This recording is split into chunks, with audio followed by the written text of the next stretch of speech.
नागौर से पूर्व सांसद भंवर सिंह डांगावास के पुत्र संजीव डांगावास ने अब भाजपा की प्राथमिक सदस्यता से इस्तीफा दे दिया है। दरअसल खींवसर विधानसभा सीट पर अब उपचुनाव होने हैं। यहाँ पर त्रिकोणीय मुकाबला देखने को मिल रहा है।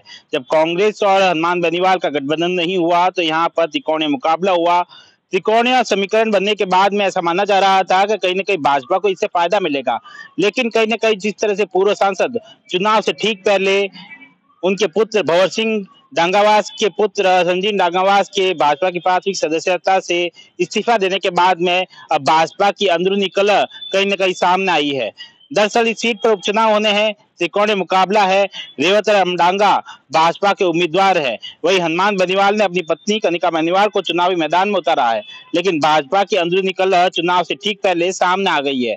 दरअसल संजीव डांगावास ने यह कहते हुए इस्तीफा दे दिया कि दरी बिछाने वाले को ही दरी पर बैठने की अनुमति होनी चाहिए, ना कि बाहर से आए लोगों को। दरअसल जिस तरह से पिछले दिनों भाजपा में कांग्रेस के कई नेता, दिग्गज नेता शामिल हुए, इसके बाद में कहीं ना कहीं भाजपा नेताओं की पूछ धीरे धीरे कम होती गई। ऐसे में कहीं ना कहीं जो है संजीव डांगावास नाराज है।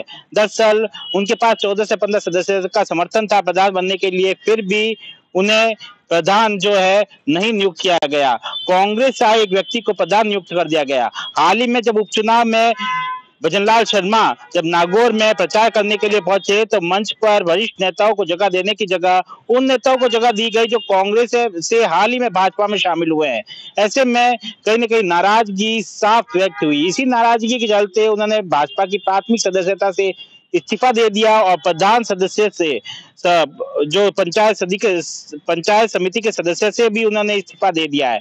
इसके बाद में कहीं ना कहीं भाजपा की जो अंदरूनी कलह है वो साफ साफ सामने आ रही है। दरअसल जो संजीव डांगावास का कहना है कि यहाँ पर खींवसर पर रेवत राम डांगा चुनाव नहीं लड़ रहे हैं, ज्योति मिर्धा ही चुनाव लड़ रही है। वे खुद कहती है यहाँ पर मैं चुनाव लड़ रही है, वोट मुझे ही समझ कर दीजिएगा।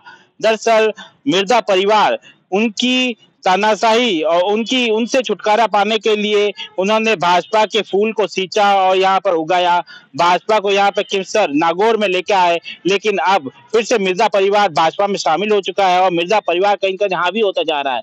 दिल्ली के में कुछ लोग बैठे, इनको तवज्जो दिया जा रहा है, इन्हें तवज्जो दे रहे हैं। अब छोटा से छोटा काम कराने के लिए मिर्जा परिवार के सामने देखना पड़ता है।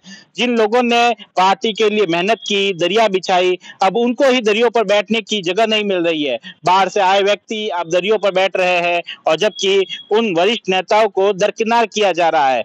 मैं पार्टी से जो है विरोध नहीं कर रहा हूं, उनके खिलाफ नहीं जा रहा हूं, लेकिन अब मैं प्राथमिक सदस्यता से इस्तीफा दे रहा हूं। कहीं ना कहीं वो आहत नजर आ रहे हैं।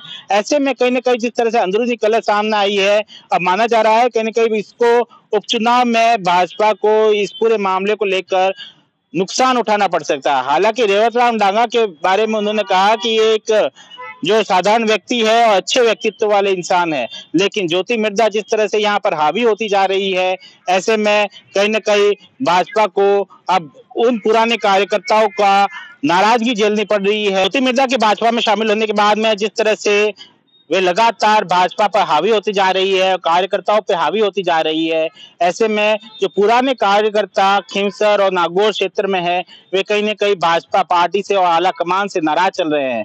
यहाँ तक कि जब दिया कुमारी उप मुख्यमंत्री जब नागौर आई थी तब वे रिचपाल मिर्धा के यहाँ गई थी।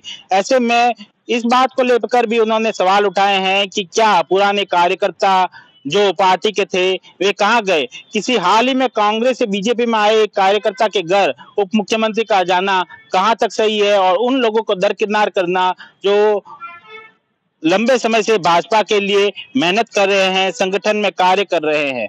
ऐसे में अब उपचुनाव को लेकर इससे भाजपा को इस पूरे मामले को लेकर कितना नुकसान उठाना पड़ता है, यह देखने वाली बात है। सुमित देवड़ा, टीवी 9, नागौर।